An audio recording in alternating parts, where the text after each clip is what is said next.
Welcome to the November update for Chicago Crossing Model Railroad.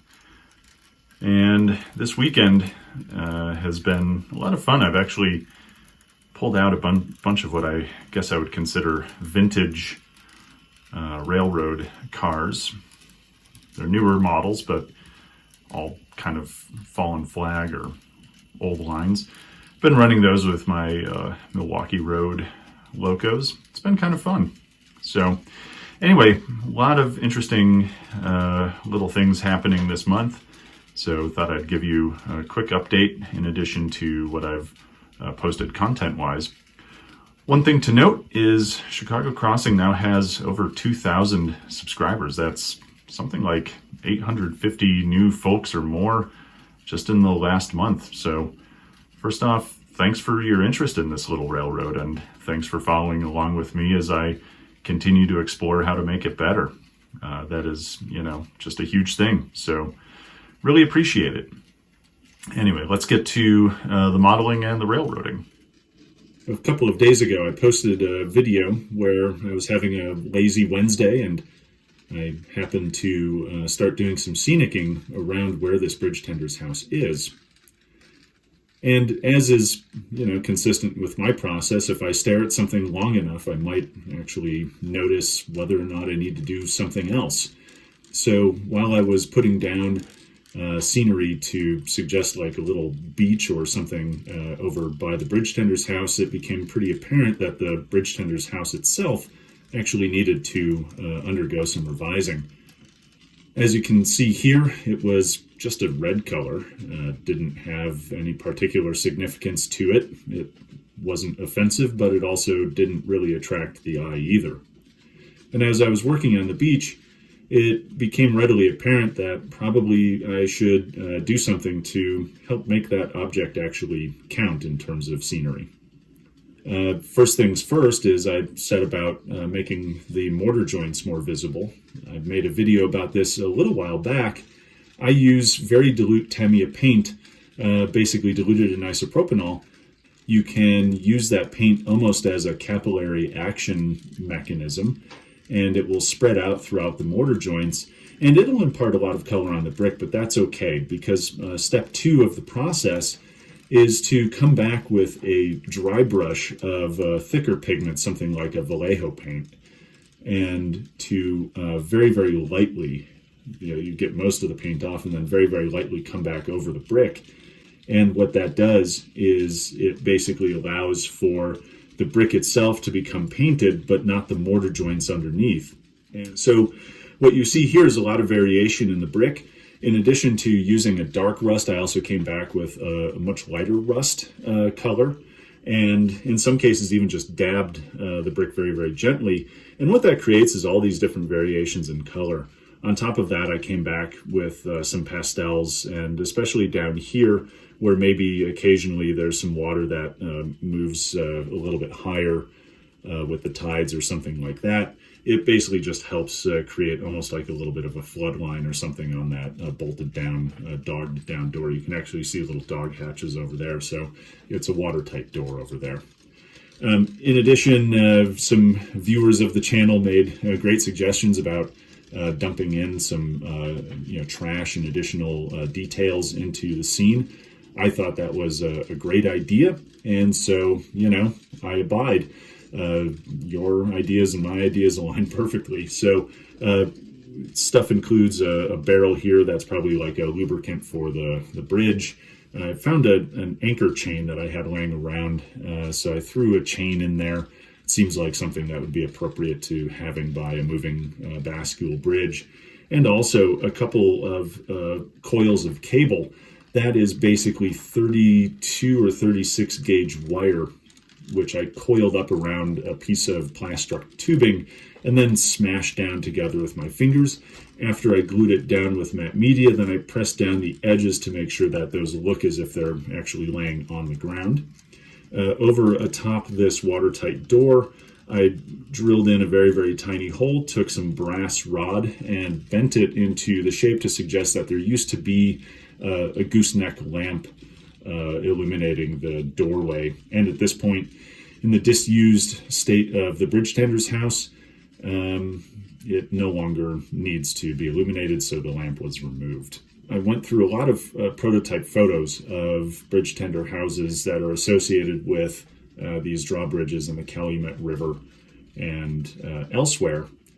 And in most cases, they are abandoned now. Either the bridge itself is automated, or it is raised only at particular times, or in some cases where barge traffic no longer passes through or underneath the bridges, they actually just leave them in the down position, remove all of the machinery, and that's that. Nobody's ever going to use that as a navigable waterway anymore, and so the bridges are just left in the down position. So with that in mind, I decided I might as well make this an abandoned bridge house as well. And so I boarded up the windows. That's basically just very thin plastruct sheeting or evergreen sheeting. You can also see there's now plant life growing in the concrete on top. I also washed extensively with a number of different colors this concrete to make it look worn. Put in the vegetation, a little bit of graffiti as well. And then on the roof tiles, also washed that with a dark gray paint in order to accentuate the tiles or the shingles themselves as if they might be lifting off. And it just gives some definition, and you can see some of it runs down and creates some uneven coloring on the roof to suggest a little bit of weathering or decay. Around the sides of the bridge house, especially over on the side nearest the workers, there is a bunch of graffiti that would be an accessible area where people would be able to climb over the tracks and graffiti the bridge house. I decided not to graffiti this area because it's actually kind of difficult to ergonomically attack. And on top of that, if I screw up the graffiti there, well, it's a big redo as opposed to the smooth surface over here. So it's enough to give the impression that this is abandoned and not really surveilled. At some point, I'll have to figure out if this is an automated bridge, what an automated system might look like. Like a solar-powered trigger that a boat can use if the pilot sees the bridge or something like that. Haven't really decided. Haven't looked at prototypes yet to figure that one out. But probably a couple of antennas or transceivers on the roof or something like that. So that'll be a detail for a later point. Again, these things you take multiple passes at them. So altogether, this was a fun project for the weekend. This is one of those very low risk, high reward sort of revisions on a railroad where you get a lot out of it and it adds a lot more dimensionality. The other thing it does is it sets up a really nice little diorama over here because at this point now the bridge house tells a story. It is abandoned, it's old, clearly it's been disused. Makes you wonder, what the state of the bridge is that's next to it, for instance. And it also becomes the centerpiece for all sorts of other little details that coalesce around it in order to help tell its story. And so that's really kind of the central idea of building dioramas into your railroad, is you are able to tell little stories about individual spaces. And so now this went from being just kind of a brick red, inoffensive building to, at least in my view, being much more of a participant in the storytelling of the railroad itself. And so that's really nice. So another place where we've had some progress has been over in the neighborhood. And here's an example.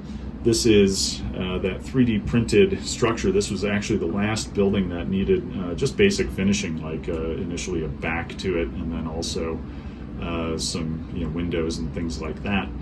So anyway, this was a lot of fun to work with. This is a 3D printed facade of an actual building in, I think, the Pilsen neighborhood. I'll pull up the photo of the original and you can compare the two. That 3D print, again, was colorless, so I had gone back and painted the brick detail by hand in order to match the prototype photo. I've since gone back and actually washed that brick with a dark gray wash in order to fill in the mortar joints. Not all buildings have light colored mortar, and in fact this one would probably just be plain dirty. So because of all this white paint here, I also made sure that that gray wash or dark gray wash went over all of the cornice work and all of this iron work over here in order to just provide that additional level of depth and detail. As far as the storefront, this little piece here was actually an add-on that was not 3D printed on. That I think is just a piece of a fence, or it was something that was sitting in my spare parts that looked exactly like what was in the prototype photo. I detailed it down to even that little blue splotch of paint. That's what I saw in the photo. I was like, might as well put it there. Why not? This is a shut down vacant storefront. So as you can see, the anti-burglar grates are closed. That is actually just the fencing material from that Walthers industrial fence kit, which means really it's just a very, very thin wire mesh. You can find anything like that either on Amazon or elsewhere, and you can basically just use that. You don't have to specifically buy the Walthers kit. But I painted that black in order to match the usual ironwork color of that. In the back where that door is, I adhered a "We are closed" sign. The business in there is no longer there. It's obviously closed. And the last little detail, and this was actually kind of fun, if you look in the prototype photo, you notice that the second floor apartments have these curtains that have been tied together in a knot, and then they just kind of hang down. So I thought, might as well see if I can replicate that. In this case, what I did is I just took tissue paper, kind of turned it into a little knot like that. And at that point, it looked close enough to those curtain material where I decided just to put it up, and sure enough, it looks pretty nice. It's amazing how, especially at this scale, something just like a window treatment is enough to really put some character onto a building and suggest that somebody, is home. So this was a lot of fun to just finish that build. Everything is done there. The roof is also finished. This is a trick I learned watching Boomer dioramas. I think a lot of us who watch this channel watch Boomer. I would argue most of my good ideas are probably ideas that I first saw there that I then execute in N scale. In this case, this is, again, tissue paper that has been adhered with matte medium onto the roof. The lines that suggest the tar paper were actually by using a clapboard evergreen polystyrene in order to make the panel for the roof. The rest of this structure is wood. These little panels here are actually evergreen strip styrene, simply to top it off and wash. And so all this stuff is then washed with water, and then thin Vallejo paints are dropped in order to create the stainings and the irregularities that you see all over here. So that turned out beautifully, and what a wonderful technique. It also adds some variety to the different rooftops that are here. As you can see, there's a couple of aggregate roofs like this building here and this building over here. This, and this all have different forms of tar paper on them. So that just gives you the sort of color, and variety that you would see in an urban neighborhood. But yeah, it's wonderful having that building done. The other building that has gotten a little bit of attention is this one here. So this is one of those, I forget the manufacturer of the kit, but it's called the Kelly's Cafe building. I'm going to be using it as a Payless shoe store. And so there's a couple of little details that I've added on here. Number one is, like most structures that are DPM or otherwise, they tend to be representing sometime in the heyday of urban America, like the 20s or through the 50s or something like that. That's not what I model. I model the 90s in Chicago, and so everything passed through a grittier time at some point, and so this building is likewise. So these large transom windows that exist in the kit, in this case I've deleted them and covered them up with some siding, some like metal siding. That would be a not uncommon feature of these sorts of buildings, as these shop windows can be a little bit energy inefficient, and maybe at some point they just delete the transoms, they don't need them. The other detail that I've built out on this building is actually this door, and it's sitting in the original doorway. My one gripe about, again, most of the buildings and the era they're from is they come with doors that are designed for like 1920 or earlier. Oftentimes these sort of wooden looking, very tall double doors or something like that. And those are really not prototypical for anything beyond the early probably almost pre-World War II. Once you get into the 70s, 80s, 90s, then mostly what you're looking at are glass panel doors like this. And so I wanted to be able to show that sort of retrofitting on this building.